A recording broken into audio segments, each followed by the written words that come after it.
So diaspora missiology, it's a separate branch of missiology because of, the moving of peoples around the world. A definition first, diaspora missiology, the study of immigrant peoples with the aim to understand and participate in God's mission among the diaspora groups. Now we know the word diaspora from biblical studies. In the study of the Old and New Testament, this idea of the people of Israel outside of Israel. And so we maintain that kind of wording because it's people outside of where they're used to live. So let's look at some of the definitions here. Those people who have moved up and taken up residence in another country. It's different from migration because diaspora peoples, they have a collective cultural consciousness. They have this kind of group bonding, group identity. They share a memory of where they came from, a social solidarity that they maintain in the host country. And so that's crucial because even if you remember in terms of diaspora and biblical studies, they had these close-knit groups, right? So we see that here as well in diaspora, and that's significant in terms of missiology.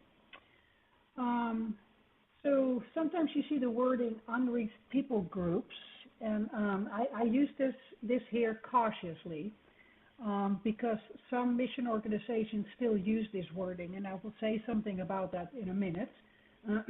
So cautiously used. Over 350 unreached people groups are in some capacity in the U.S., and sometimes you will see this idea of diaspora there as well.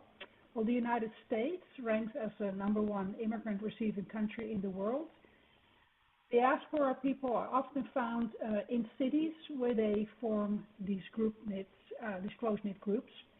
And we call something urban if it's over 2,500 people, a city if it's over 50,000 people. So urban centers are very dense in population. So in New York City, for example, you can find over 800 languages. So urbanization really plays a role in understanding how people interact with each other and where we find these communities. So we have a couple of terms here. Assimilation, where you see a decline of ethnic distinction because people are absorbed into a larger ethnic sort of group. Refugees, this has to do with the reason why people appear somewhere. The majority of immigrants, so over 60%, actually live in the most developed areas of the world because immigration mostly occurs for economic reasons.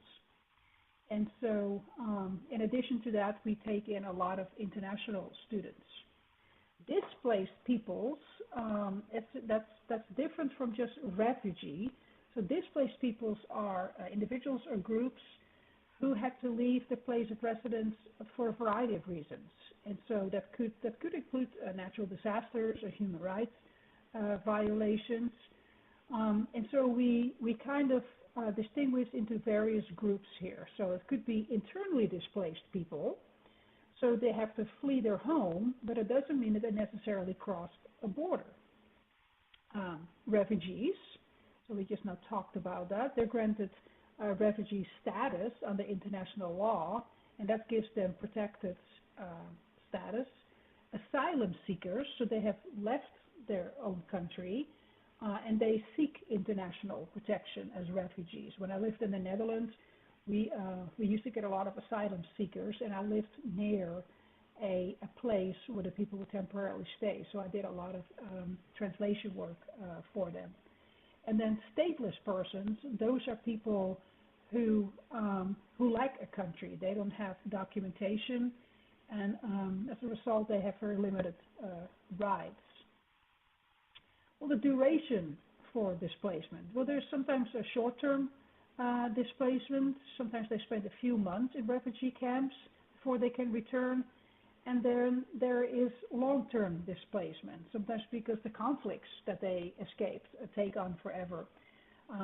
Every year, or I try to every year, I take students to what's called the M3 mission conference in Houston. They do a lot of work with refugees, and we learned there that the average stay of displaced peoples and refugees in refugee camps is 10 years. It just always baffles me. 10 years. The protracted refugee situations refers to places where people indeed stay 5 years or longer. So ultimately, refugees want durable solutions, right? If at all possible, return to their home country because that's where that social identity is. Voluntary repatriation if it's safe. Resettlement in a third country, or local integration in that host country. So, for example, Somali refugees. When I was in college, there was a big Somali war, and so we had a lot of Somali refugees, and I did a lot of translating. They fled civil war and violence, also droughts in the late 1980s. So they sought refuge in countries like Kenya and Ethiopia, and they've been in these camps for a long, long time. Syrian refugees, ever since the Syrian war, they've been displaced due to civil war, and they have been in neighboring countries such as Turkey, Lebanon, and Jordan for several years now. So let's get back to this idea of unreached people groups. I was in seminary, about 30 years ago, and that was a hot thing at the time, this idea of talking about unreached people groups for 1 and 2 people had never heard the name of Christ sort of thing. Remember, we talked about paradigms. It's time for a new paradigm. People still talk about unreached people groups, but they need to embrace a new paradigm. These terms are becoming unrealistic. So they're defined as this: unreached people groups like sufficient followers of Christ and resources to evangelize their own people. Yeah, but it presupposes that there are people groups, and really boundaries are very fluid.